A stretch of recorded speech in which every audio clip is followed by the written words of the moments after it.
Nous a rejoint notre invité pour le grand entretien de 19h30, Manon Bry. Bonsoir, Bonsoir. eurodéputée de la France Insoumise. Mais avant cela, avant ce grand entretien, c'est l'heure de retrouver le vrai ou faux. Bonsoir, Léa Soulevitch. Bonsoir. Ce soir, vous vous êtes penchée sur les déclarations de Marion Maréchal, interrogée hier matin sur France Inter, sur les méthodes très violentes de l'ICE, la police de contrôle de l'immigration avec la mort d'Alex Préti et de René Goud à Minneapolis. Et elle donne un chiffre étonnant.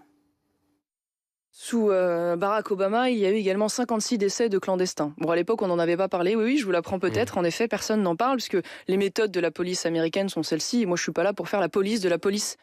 Alors Léa, d'où vient ce chiffre? Est-ce que vraiment, il y a eu 56 morts sous une présidence démocrate aux États-Unis? Alors ce chiffre, il est exact. Ici, Marion Maréchal, elle parle en fait du nombre de morts en détention par l'ICE. Le chiffre qu'elle donne, il vient regarder de ce rapport, Négligence fatale, comment l'ICE ignore les décès en détention. Il a été publié par 3 ONG spécialisées dans la défense des libertés des migrants et des conditions de détention.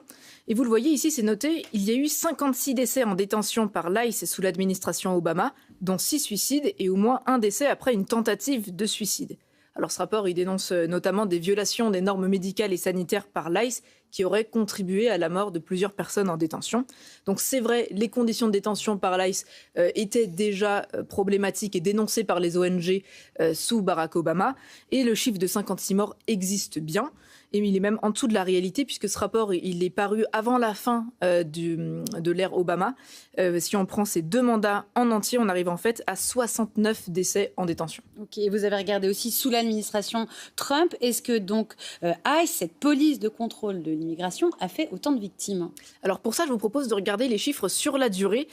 Si on regarde les chiffres, 69 décès en détention, c'est pendant les 8 années de mandat de Barack Obama. Vous les voyez ici en violet. Et si on prend le premier mandat de Donald Trump et le début de son second mandat, en jaune, on arrive à 84 décès.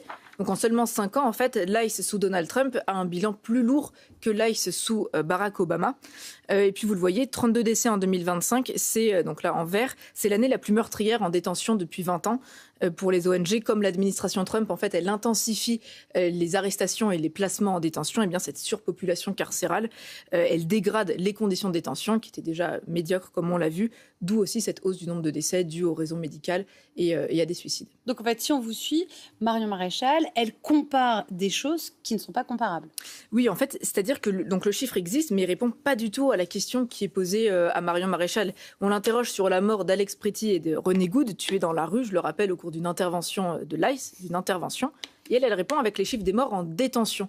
Ce qui effectivement n'a rien à voir, c'est pas du tout le même sujet. Il faudrait comparer en fait le nombre de morts pendant une intervention de l'ICE sous Barack Obama et sous Donald Trump. Et ces données-là, malheureusement, elles sont pas publiques. On n'a pas de décompte exhaustif sur ces 2 périodes.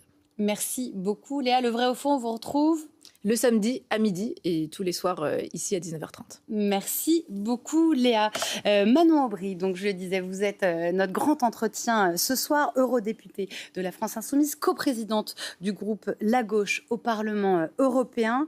On a entendu l'enquête faite par Léa. Aujourd'hui, les Insoumis ont fait un appel contre justement ICE, la police donc anti-immigration aux États-Unis. Une résolution contre donc, cette police américaine appelant le gouvernement à dénoncer les violations des droits humains, à demander une enquête internationale ou encore à interdire ces responsables d'accès au territoire européen. Une résolution comme celle-là, concrètement, qu'est-ce que ça peut avoir comme effet au-delà du positionnement moral et de condamner cette police ICE que fait à peu près toute la classe politique française aujourd'hui? D'abord, l'objectif, c'est d'utiliser tous les moyens, les outils qu'on a en notre possession pour dénoncer un régime qui est en voie de fascisation, le régime de Donald Trump, et qui utilise l'ICE, donc cette milice au service de Donald Trump. Vous parlez de milice parce qu'elle dépend de l'État. Oui, mais c'est une milice qui sert un projet politique dont l'objectif est d'arrêter 3000 personnes chaque jour et qui est prêt à tuer des innocents dont le simple tort est d'avoir contesté les méthodes de cette ICE. Et donc, il y a plusieurs éléments sur lesquels agir.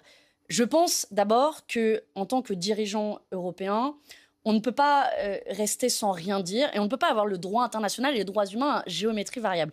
Par exemple, en tant que présidente du groupe de la gauche au Parlement européen, je vais envoyer une lettre ce soir aux autorités européennes parce qu'il devrait y avoir des policiers de l'ICE qui seront mobilisés dans le cadre des Jeux Olympiques d'hiver. On a entendu la réaction des Italiens. On peut se poser la question. Et donc, moi, je profite de cette antenne pour vous l'annoncer puisqu'on est en train de l'envoyer.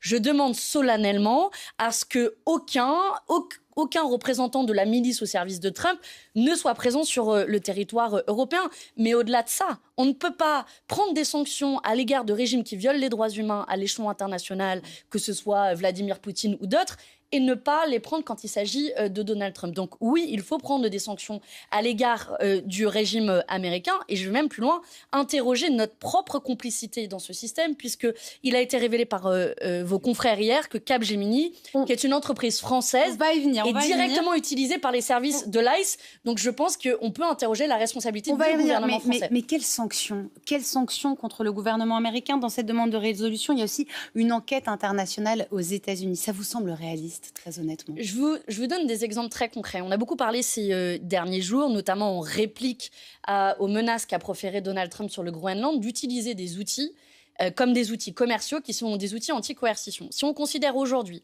que le régime de Donald Trump viole les droits humains, ce que je pense nous sommes nombreux à considérer et sur lesquels s'alarment les ONG, à partir de ce moment-là, ça ne peut pas rester sans réponse. Sinon, nos alertes et notre indignation sera à géométrie variable. Et donc, on peut utiliser des instruments comme l'instrument anti-coercition, priver les entreprises américaines d'accès au marché public européen. L'instrument anti-coercition, ça a été une menace qui a été brandie, qui n'a pas été appliquée. Précisément parce qu'elle n'a pas été utilisée. Et c'est le désaccord. Moi, je vais vous dire, j'ai le sentiment depuis un certain nombre de semaines que Donald Trump cherche à provoquer un effet de sidération. On a un peu les lapins face au phare de la voiture.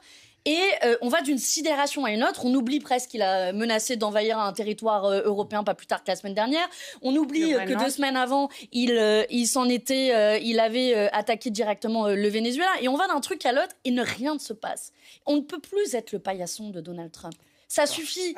Et pour ça, il faut que l'Union européenne prenne conscience de sa puissance et s'en serve. Alors justement, est-ce que vous considérez, donc si on doit se mêler d'un certain nombre de sujets type droits de l'homme, est-ce qu'on doit utiliser cette mesure anti-coercition avec la Chine, qui n'est pas connue non plus pour son respect profond des droits de l'homme? Est-ce que vous considérez qu'il faut... C'est 3 questions très courtes, la Chine, et je vous dis, inscrire comme mouvement terroriste les gardiens de la révolution, vu ce qu'ils font en Iran, comme on pourrait inscrire aussi les frères musulmans, ce que LFI n'a pas voté au Parlement français. Alors, Nathalie Sarkrik, on touche à beaucoup de sujets qui sont différents. Vous faites quand même un résumé des frères musulmans en France qui représentent 0,001% des musulmans. Vous parlez des gardiens de la Révolution comme s'ils ils étaient responsables les uns pour les autres, et ensuite vous parlez de la Chine. Ça donne c'est très simple. Sur la Chine, si vous dites qu'à partir du moment où il y a... on sait exactement ce qui se passe dans les prisons chinoises, enfin exactement, pas exactement, est-ce que vous considérez qu'il faut aussi utiliser cette arme anti-dictature dans le cas de la Chine? L'avantage de cet instrument anti-coercition, c'est qu'en fait, c'est un volet d'une dizaine de mesures. Et cet outil permet la proportionnalité. Donc, il permet de prendre un certain nombre de mesures. Et d'ailleurs, au moment où cet outil a été inventé et voté au Parlement européen, que j'ai voté, c'était sous le mandat dernier, il était évidemment pas exclu qu'il puisse être utilisé contre la Chine. Mais on l'a fait, par exemple. Je vous donne un exemple très concret. Sur l'automobile, on a à un moment augmenté les droits de douane pour se protéger, et dans cette forme de guerre commerciale qui fait... pas pour les droits de l'homme. Mais ça vaut aussi pour les droits de l'homme. Moi, je n'ai aucune difficulté à me servir d'outils commerciaux dans la mesure où ils sont proportionnés et bien utilisés. Donc vous seriez favorable? Vous le voyez, moi, je n'ai pas les droits de l'homme à géométrie variable. Pour le reste, sur les gardiens de la Révolution, puisque parce que ça a été demandé aujourd'hui par un certain nombre de personnes, en considérant que les gardiens de la Révolution devaient être inscrits.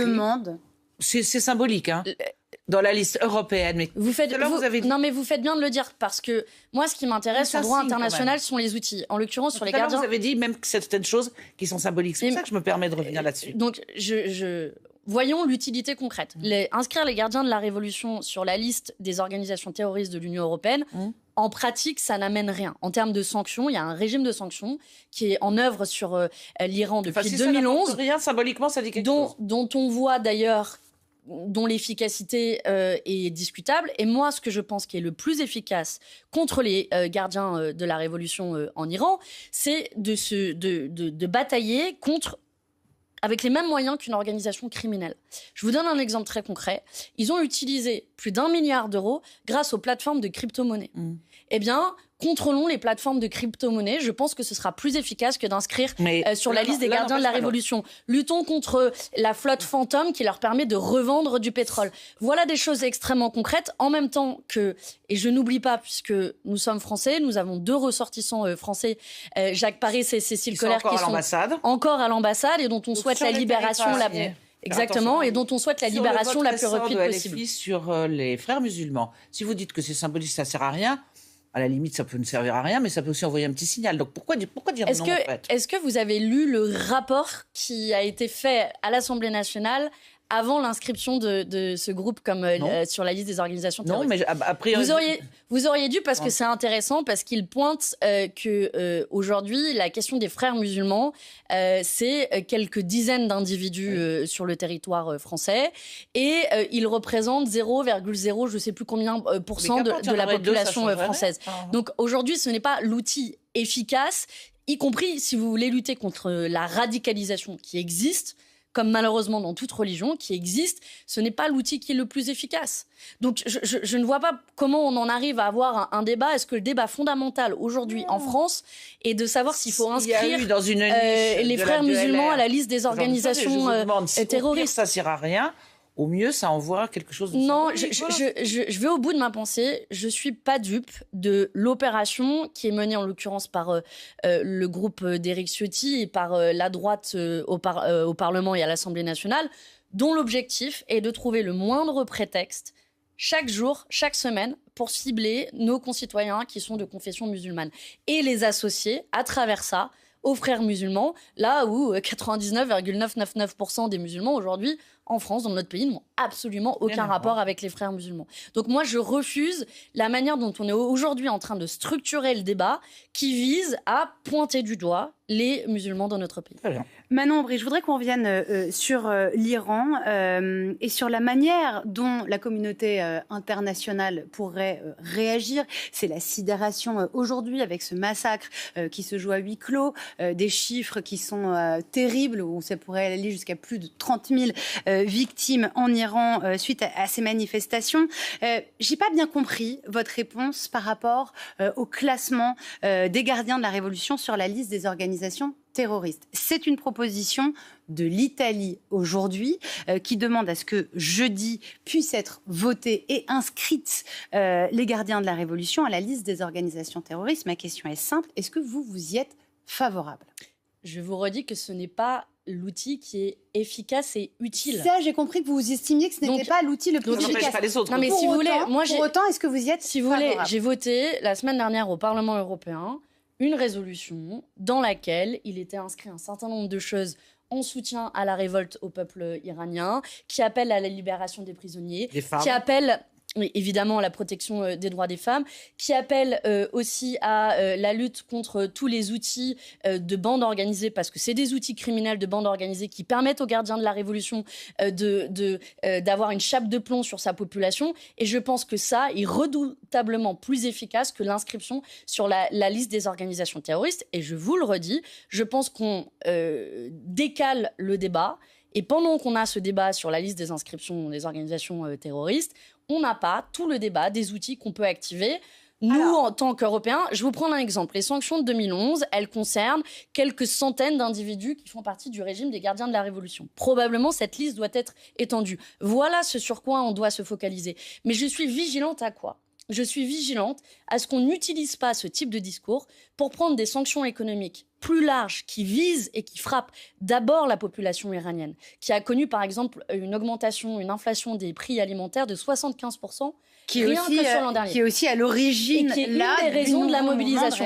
Donc c'est pour ça que je suis vigilante sur le type de sanctions et que je veux qu'on ait ce débat sur le type de sanctions. Alors celui qui aujourd'hui par rapport à l'Iran pourrait avoir une forme d'efficacité, même si moralement on pourrait également la condamner, vous me voyez arriver, c'est Donald Trump, avec cette armada américaine qui est proche des côtes de l'Iran.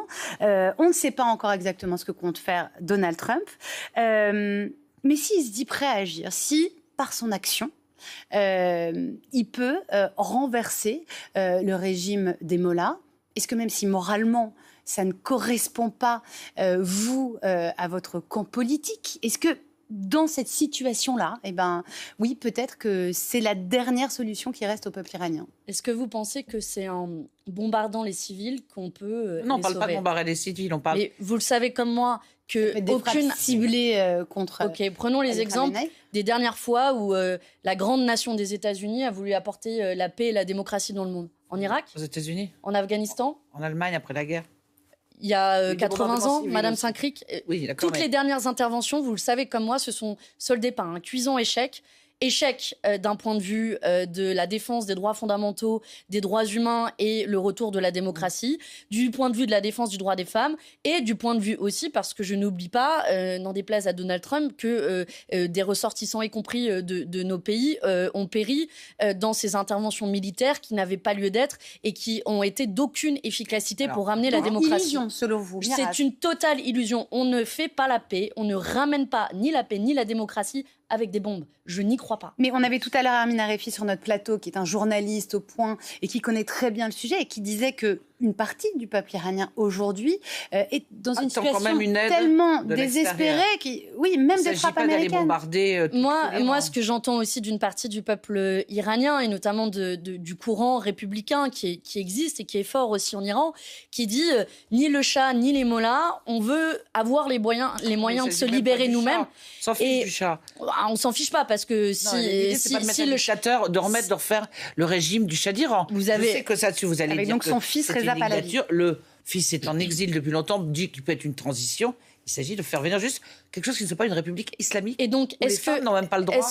Non, mais la Et on tue les situation, gens elle est pour de absolument mais catastrophique pour les droits des femmes en Est-ce qu'il n'y a Iran. pas finalement un lâche soulagement si les Américains faisaient quelque chose? Non, mais Vous voyez, un lâche soulagement qui va conduire à quoi? Au meurtre des civils, parce que je ne crois pas une seconde qu'il n'y aura aucun civil qui sera mort, et qui derrière ne va pas imposer un régime démocratique. Je veux dire, on a quand même Donald Trump qui est en train d'utiliser des milices et qui assassine dans les rues des États-Unis. vos indignations. Si. Mais justement, à quelle heure vous pouvez penser sérieusement que ce type qui est en train de remettre en cause la démocratie dans son propre pays va amener la démocratie en Iran? À quelle heure on pense ça? S'il devait y avoir une intervention, ça devrait être sous l'égide des Nations Unies, ça devrait être avec un mandat onusien. Voilà ce qui pourrait faire du sens. Du Conseil de sécurité de l'ONU, il y a un nombre incalculable de blocages qui ne peuvent pas s'en faire. C'est tout. C'est peut-être la moins pire des options, Nathalie Saint-Cric. Mais je ne crois pas qu'un despote peut ramener la démocratie de manière aussi simple que cela. Vous mettez à égalité de despotisme toutes ces personnes. On peut avoir un débat, mais si vous voulez ériger Donald Trump en modèle de la démocratie, pas du tout. Mal vous en fasse, mais ce ne sera pas mon cas. Je voudrais qu'on parle politique française. Allons-y. L'Assemblée a adopté le budget de l'État.